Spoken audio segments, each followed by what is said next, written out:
Hoje eu quero falar sobre o poder da oração. E eu quero que você leia junto comigo. 2 Crônicas, capítulo 7, versículo 14, que será projetado no telão, primeiramente. Vamos todos juntos, vamos lá? E se o meu povo...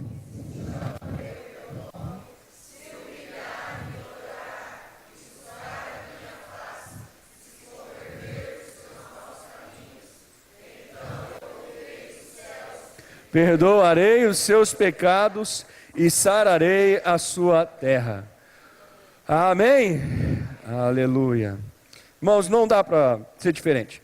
Se você ler as Escrituras, de Gênesis a Apocalipse, uma coisa você vai encontrar: Deus faz a sua obra por meio de homens, mulheres, jovens, crianças, idosos, idosos, consagrados ao Senhor. Ele não faz a sua obra de forma diferente. Sempre ele primeiro limpa o vaso para depois usar o vaso. Aliás, essa limpeza não é religiosa do lado de fora. Essa limpeza é de essência, de dentro para fora. Ela não é promovida por mãos humanas. Ela não é promovida por placa de igreja. Ela não é promovida por pastor. Ela é promovida pelo Espírito Santo de Deus. Amém? E através da sua palavra.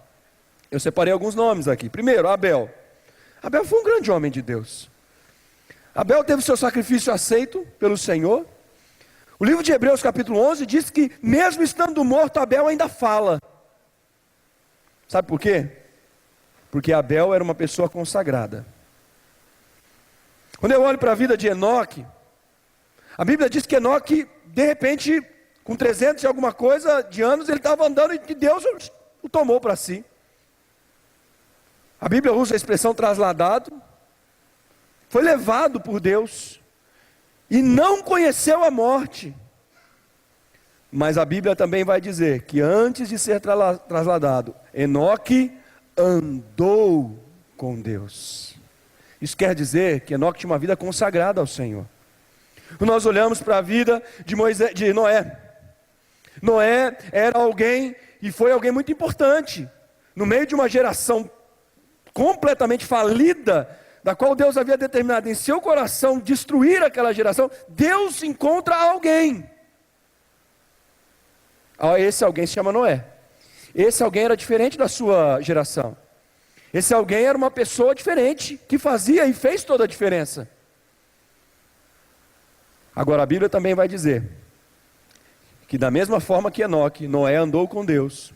Noé era homem íntegro, Noé era homem diferente de todos, em meio a uma geração pervertida, maldosa e corrupta. Ao olhar para a vida de Moisés, você vai entender que esse homem que foi usado pelo Senhor para libertar o povo de Israel do Egito, de repente atravessar o Mar Vermelho e ficar com esse povo durante 40 anos no deserto e contemplar a terra prometida. Esse homem que iniciou o seu ministério aos 80 anos de idade, o completou aos 120 anos com a sua morte. Esse grande homem de Deus, usado poderosamente, era um homem consagrado. Por isso as Escrituras dizem que nunca se levantou profeta como Moisés, a quem o Senhor tratou face a face. Quando nós olhamos a vida de Elias, uma voz profética em meio a uma Israel idólatra, prostituta, em meio a uma Israel completamente voltada para os seus ídolos e pecados, Deus levanta Elias para ser voz de Deus no meio daquela geração. Elias não falava o que o povo queria ouvir, Elias falava o que Deus pedia para Elias falar, geralmente era o que o povo não queria ouvir. Mas se você olhar para a vida de Elias, a característica deste homem sai da boca daquela viúva: agora sei que tu és homem de Deus. Nós olhamos para a vida de Samuel, o último dos juízes, profeta, sacerdote, nazireu consagrado por sua mãe desde o ventre. Esse grande homem de Deus ungiu o rei Davi, anteriormente ungiu a Saul, posteriormente ungiu a Davi. Grande homem usado pelo Senhor, poderosamente, um vulto do Antigo Testamento. A Bíblia diz que a característica de Samuel era alguém consagrado a Deus, totalmente. Por isso, logo no início do seu ministério, na sua juventude ainda, ele aprendeu a dizer: fala, que o teu servo ouve. Quando nós olhamos para a vida de Davi, rei em Israel, grandes e maravilhosas conquistas, uma extensão territorial, um poderio bélico, uma extensão econômica, financeira tão grandiosa. Nunca o povo de Israel foi tão próspero quanto foi no tempo de Davi. Salomão herdou. Mas com Davi o povo se estendeu, Israel se estendeu, seu poderio alcançou lugares inimagináveis. Esse Davi, que aos 16 anos, numa funda de história, derrota o gigante Golias, com a sua própria espada, arranca a sua cabeça. Esse Davi que compõe boa parte dos salmos, um músico excelente, ao tocar a sua harpa, só no toque da sua harpa o demônio saía de Saul. E esse Davi, o livro de Atos vai dizer que ele foi assim porque primeiramente ele foi consagrado ao Senhor. Ele era um homem segundo o coração de Deus. Quando nós olhamos para a vida de Esther, essa rainha, essa que anteriormente princesa, essa mulher fantástica, que Deus a usa para libertar o povo de Israel daquilo que seria uma das maiores chacinas da história. Ao estudar o livro de Esther, você não vai ver no livro de Esther nenhuma menção ao nome Deus. Mas através da vida de Esther, você percebe claramente a presença de Deus nas entrelinhas da história de Israel. Uma mulher consagrada ao Senhor. Quando nós olhamos para a vida de João Batista, aquele cara esquisito, ficava isolado no deserto, que vestia peles, as suas vestimentas eram peles de animais, que comia mel silvestre, comia gafanhoto, cabeludo, barbudo provavelmente, com voto de Nazireu também, desde antes do seu nascimento. Essa que era a voz que clamava no deserto: prepare o caminho do Senhor. Mas esse era um homem que as pessoas iam e perguntavam: és tu Elias? És tu Jeremias? És tu algum dos profetas? És tu o próprio Messias? Esse homem é o mesmo a quem as Escrituras dizem: nunca se levantou, nunca nasceu de nenhuma mulher, do nascimento natural, um homem igual a João Batista. Ele foi o maior de todos entre os nascidos naturalmente. Quando nós olhamos para a vida de Pedro, Deus confia o cuidado à igreja em Jerusalém a Pedro, aquele discípulo que se torna apóstolo, aquele pescador que se torna líder, aquele homem cheio de defeitos, cheio de falhas, temperamental, mas um homem que Deus o transforma. Quando nós percebemos a liderança desse homem até o final da sua vida, a ponto de morrer semelhante a Jesus Cristo, sendo crucificado de cabeça para baixo, dando a sua vida pelo Senhor. Quando nós olhamos para as cartas de Pedro, para o exemplo da sua vida no livro de Atos, nós percebemos, sabe o quê? Um homem completamente consagrado ao Senhor. E por fim, quando nós vemos a vida de Paulo, esse grande apóstolo, o maior de todos, sem dúvida, depois de Cristo, o maior de todos os missionários já existentes, foi o apóstolo Paulo. Nunca, na mão de ninguém, o evangelho se espalhou tanto como através desse bandeirante da fé, desse pioneiro da fé, que levava o evangelho a lugares antes inimagináveis, que espalhou o evangelho pela Europa, chegando até o máximo do mundo conhecido da época, a Espanha. O Ilírico, que pregava na prisão, fora da prisão, que fundou igrejas, que formou liderança, que inspirado pelo Espírito escreveu 12 dos 27 livros do Novo Testamento. Esse grande homem era aquele que dizia: já não sou eu quem vivo, mas Cristo vive em mim. Um homem completamente consagrado ao Senhor. Irmãos, o que dizer de John Wesley, de Martinho Lutero, de Jonathan Edwards, de George Miller, de Hudson Taylor, de David Brenner, dos irmãos moravianos, mais recentemente, talvez de Billy Graham. A minha pergunta é: o que esses camaradas tinham de tão especial? O que esses homens tinham? Porque que parece que a palavra do Senhor e a atuação do Senhor fluía de uma forma tão única na vida e pela vida dessas pessoas. E eu só encontro uma resposta: todos eles, a despeito de suas limitações e fraquezas, foram homens e mulheres completamente consagrados a Deus, e por isso, poderosamente, usados por Deus. Por meio da vida desses homens, eu tenho um princípio que trago para a minha própria vida e compartilho com você nessa noite. Só será usado poderosamente por Deus quem se consagrar completamente a Ele. Irmãos, Deus não usa vasos sujos. Deus limpa o vaso primeiro. Nós precisamos nos dispor como vasos nas mãos do Senhor a ser limpo por Ele. Não uma limpeza por fora como a religião faz, mas uma limpeza por dentro, daquela que o Espírito deseja promover em nossas vidas. Não uma limpeza farisaica, não é uma limpeza intelectual, não é uma limpeza de fora para dentro, é uma limpeza de dentro para fora. Não é uma mudança meramente nas vestes, mas é uma mudança no coração, primeiramente.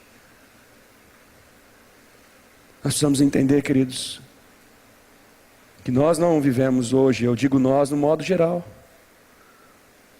o que nós vemos muitas vezes nas Escrituras, em termos de atuação do Senhor, de forma poderosa, porque nós não estamos pagando o preço que todos esses que eu falei para vocês pagaram. O preço de uma vida consagrada, o preço de andar com Deus. Nós precisamos nos consagrar ao Senhor. Isso não é somente verdade no Antigo e no Novo Testamento, isso é realidade na história da igreja, e isso é realidade hoje, na igreja contemporânea. Os relatos de grande atuação do Senhor hoje ao redor do mundo sempre estão associados a um grupo de pessoas ou a algumas pessoas que primeiramente se consagraram completamente ao Senhor. Os grandes trabalhos missionários, eles fluem por meio de vidas consagradas ao Senhor. 2 Crônicas capítulo 7, nós vamos ler primeiramente os 3 versos, acompanhem comigo. Assim que Salomão acabou de orar, desceu fogo do céu e consumiu o holocausto e os sacrifícios, e a glória do Senhor encheu o templo. Os sacerdotes não conseguiam entrar no templo do Senhor, porque a glória do Senhor o enchia. Quando todos os israelitas viram o fogo descendo e a glória do Senhor sobre o templo, ajoelharam-se no pavimento com o rosto em terra, adoraram e deram graças ao Senhor, dizendo: Ele é bom, e o seu amor dura para sempre. Agora a partir do versículo 11. Quando Salomão acabou de construir o templo do Senhor e o palácio real, executando bem tudo o que pretendia realizar no templo do Senhor e em seu próprio palácio, o Senhor lhe apareceu de noite e disse: irmão, isso aqui agora é o próprio Deus falando com Salomão. Ouvi sua oração e escolhi este lugar para mim, como um templo para sacrifícios. Se eu fechar o céu para que não chova,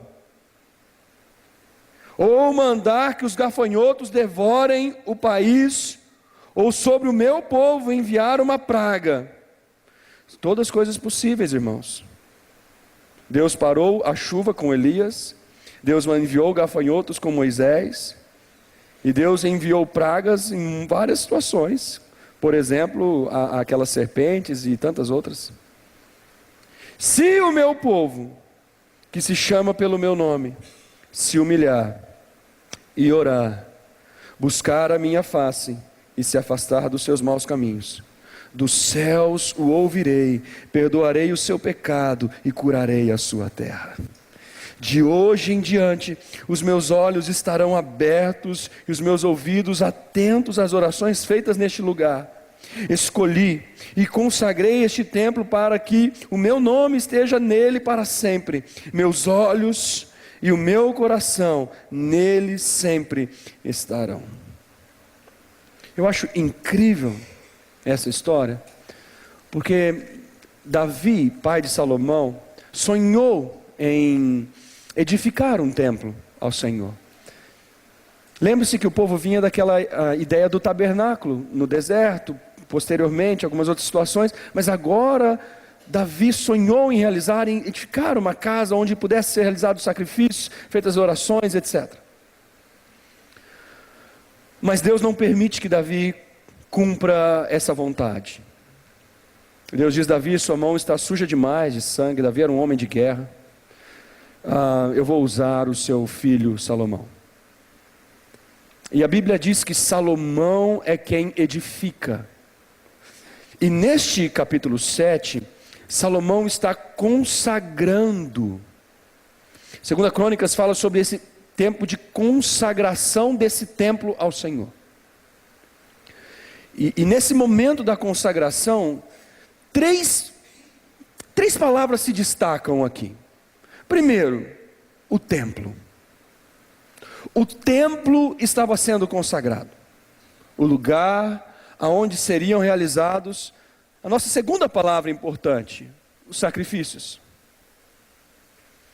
Os sacrifícios era a maneira que Deus havia orientado e determinado como povo sacrificava em razão dos seus pecados. Eu já expliquei outras vezes para vocês, não vamos deter tanto tempo aqui, uma próxima vez eu falo especificamente o que tudo isso envolvia. Mas era uma maneira como o povo se aproximava e etc. A terceira palavra que se destaca, que eu destaco, é o ritual. Havia um templo sendo consagrado, havia um sacrifício sendo realizado, e havia um ritual litúrgico sendo feito. Os primeiros 3 versículos falam sobre isso. Falam que eles mostram a adoração desse povo. Eles mostram os sacrifícios realizados. O versículo, nós não lemos, mas o versículo de número 5 diz que Salomão ofereceu 22 mil bois e 120 mil ovelhas. Uau! Em sacrifício ao Senhor, consagrando tudo aquilo ali. Só tem um detalhe, irmãos. Apesar de toda essa estrutura, todo esse cenário que o texto nos relata, Deus vai a Salomão. E as palavras que nós lemos a partir do versículo 11, 12, até o final, até o texto todo que nós lemos, mostra uma coisa, queridos, e muito importante. De nada adiantaria o templo, os sacrifícios e todo este ritual, se o povo não estivesse com o seu coração, sua vida consagrada ao Senhor. Nada. Eles poderiam ter um templo fantástico, o verdadeiro templo de Salomão, com ouros para tudo quanto é lado, caríssimo. Eles poderiam fazer como Salomão fez, tantos milhares de animais sendo sacrificados. Eles poderiam ter um ritual maravilhoso, uma liturgia espetacular. Mas se esse povo não estivesse com o seu coração inclinado para Deus, a história conta, de Israel, de que todas muitas vezes, ou quase todas elas, que o povo se afastou do Senhor, Deus permitiu uma certa dificuldade, um sofrimento, uma perseguição, como forma de disciplina, amor e de Deus atrair esse povo para si.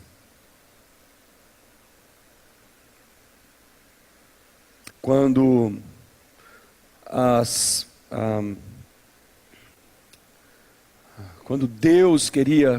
Deus percebia que esse povo estava se distanciando dele pela idolatria, se contaminando com os outros povos, abraçando uma vida imoral, vivendo numa vida prostituta no que diz respeito à vida espiritual, idólatra com outros ídolos dos outros povos. Obrigado.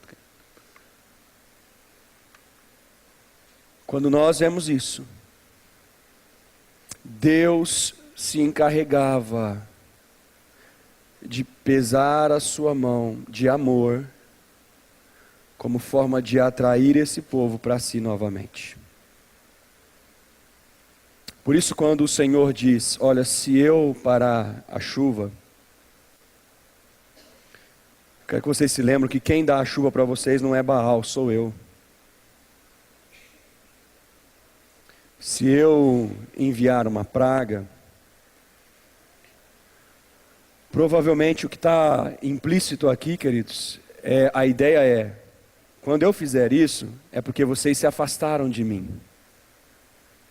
Nesse momento em que vocês estiverem sentindo o peso da minha mão sobre vocês, eu quero que vocês saibam que há um caminho de restauração, que há um caminho de retorno, que há um caminho, que há uma solução.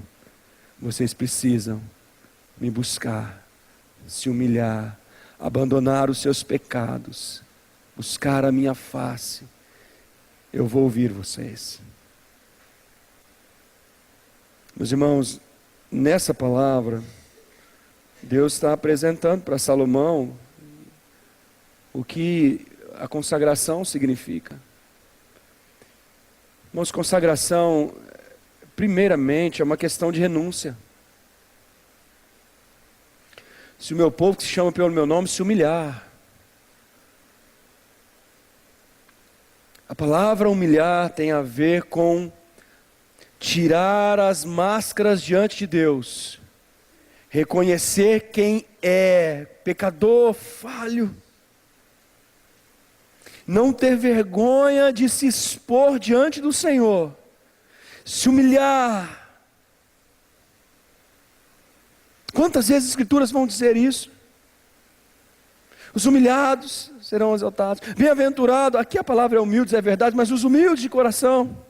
Bem-aventurado, como é importante aquele que sabe se expor diante de Deus. Irmãos, quem se expõe diante de Deus não é exposto e humilhado diante dos homens, porque Deus mesmo o guarda. Mas quem não se expõe diante de Deus será exposto e humilhado diante dos homens, porque estará em pecado. O caminho da consagração para o povo de Israel começava com a humilhação diante do Senhor. Eu sei que essa palavra traz uma conotação tão negativa hoje. E quando a gente fala isso, as pessoas não gostam. Ninguém gosta de ser humilhado, não é verdade? Não é algo bom. Mas no que diz respeito ao nosso relacionamento com Deus, Ele é o caminho necessário para a consagração.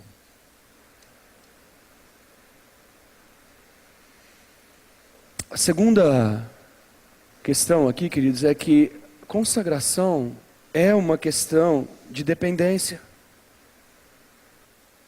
A palavra orar tem a ver com dependência de Deus. Essa é a maneira, no Antigo e Novo Testamento, até hoje, ao longo da história, essa é a maneira de como as pessoas se relacionavam com o Senhor, por meio da oração.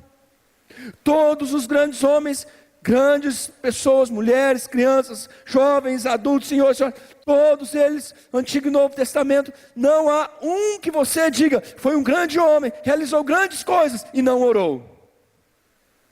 Todos estavam sob a base da oração. Qual era o segredo de Daniel?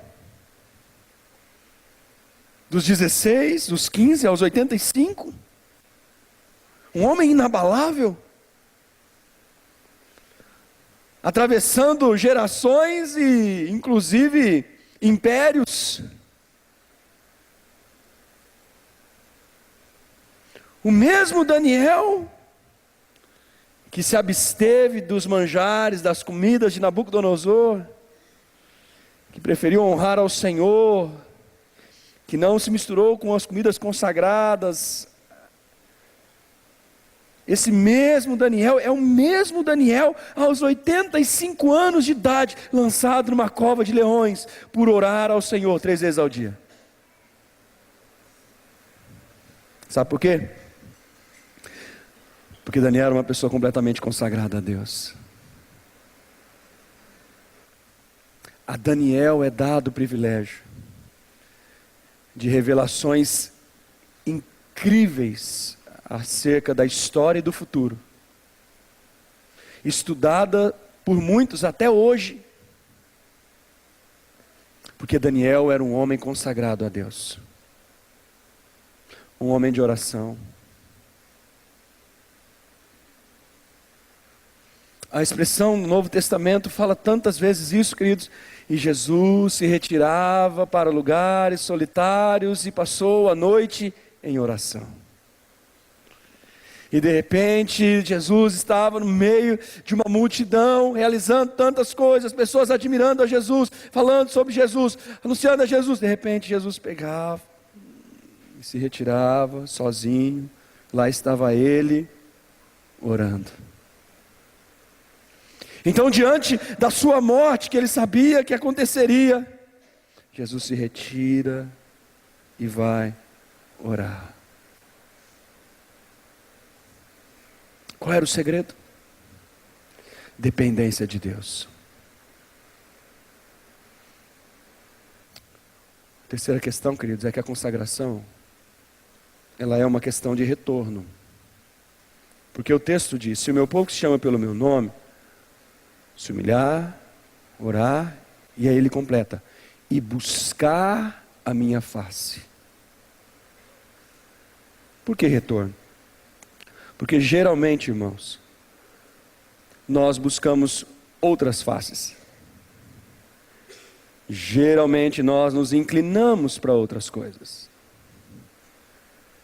O nosso coração carnal, ele se volta, não para Deus, mas geralmente ele se volta contra Deus. E por isso é preciso um retorno a Deus. Por isso ele diz: olha, se esse povo, eles se humilharem, eles se rasgarem na minha presença, eles se exporem a mim, eu conheço eles, os seus pecados, conheço os seus caminhos, eu conheço tudo. Se esse povo fizer isso, se esse povo tiver dependência de mim, eles orarem a mim, se esse povo voltar-se para mim. E a ideia aqui é voltar-se para Deus, ao invés de voltar-se para os seus ídolos.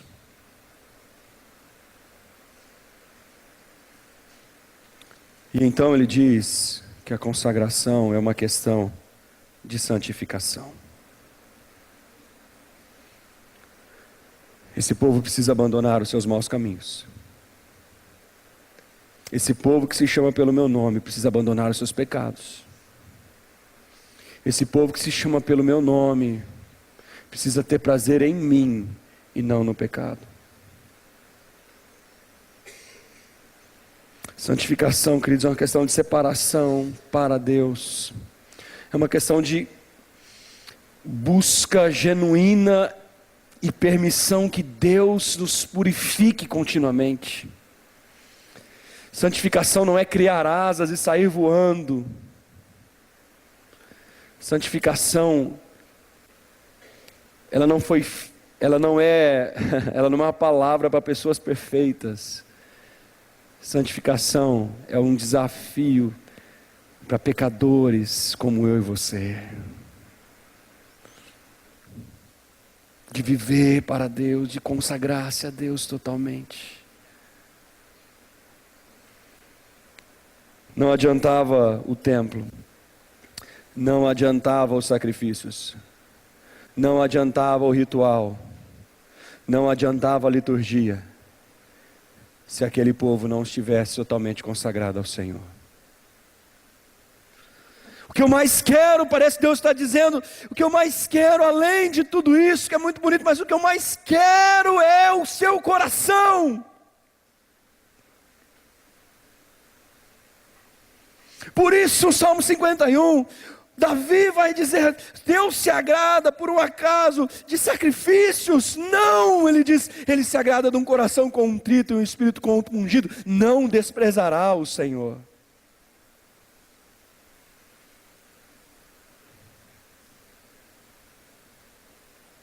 Mas nós precisamos voltar o nosso coração para Deus. Nós precisamos voltar a nossa vida para Deus.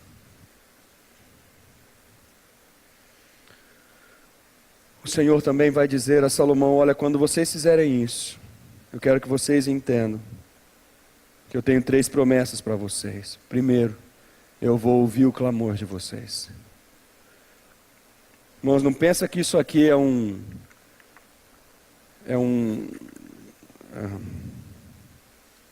uma obrigação de Deus, não, tá?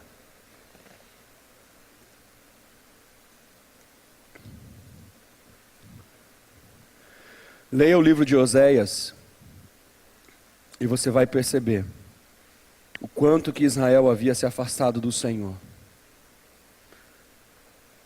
O quanto que Israel havia se prostituído.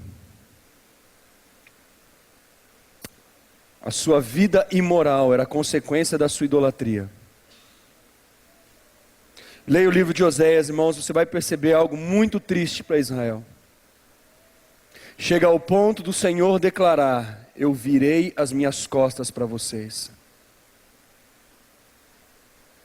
Porque os meus olhos não podem mais aguentar, contemplar tanto pecado, tanta sujeira, tanta porquice na vida de vocês.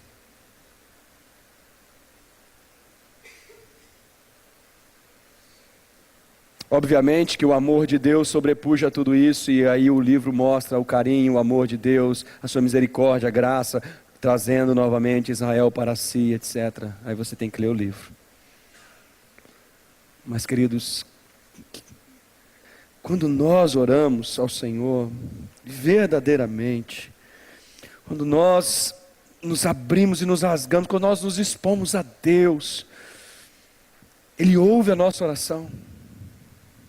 Ele ouve o nosso clamor. Os seus ouvidos não se fecharam.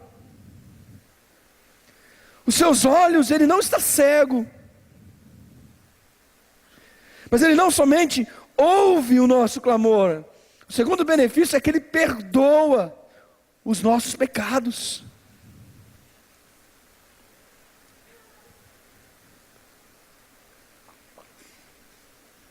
Mas se tem algo que é um benefício tão grande que Ele fala, é o benefício de termos os nossos pecados perdoados.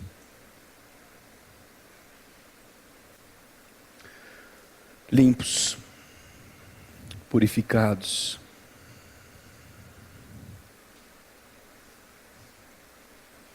Ah, meus irmãos, existem certas vezes na nossa vida,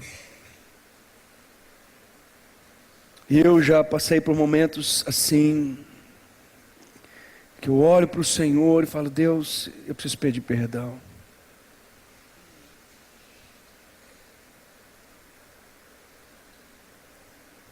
Eu preciso confessar os meus pecados, mas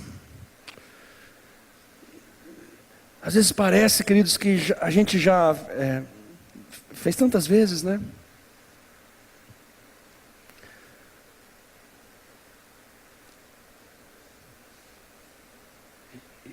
E Deus diz: eu não só pedi para os meus discípulos 70 vezes 7. Essa frase é uma expressão do meu perdão por você, Daniel. Eu não estou pedindo para eles fazerem aquilo que eu mesmo não faça por você. E Deus perdoa os nossos pecados. Mas o último benefício que ele diz, querido, é que Deus também cura a terra de um povo consagrado. Eu falei isso hoje pela manhã e repito. A sociedade é um resultado da atuação ou não da igreja. As nossas famílias, elas são resultado da liberdade que nós permitimos e damos a Deus de atuar em nossas vidas individualmente. Isso atinge o coletivo da nossa família. Mas quando nós voltamos ao Senhor, nos buscamos a Ele, nos consagramos a Ele, queridos, a sociedade é tocada por isso. Ela é influenciada por isso. Não tem como.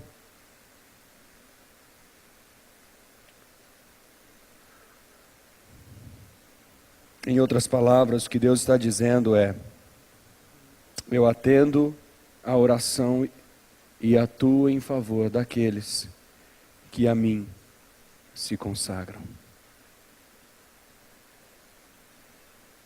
Eu gostaria que você fechasse os seus olhos agora, por favor.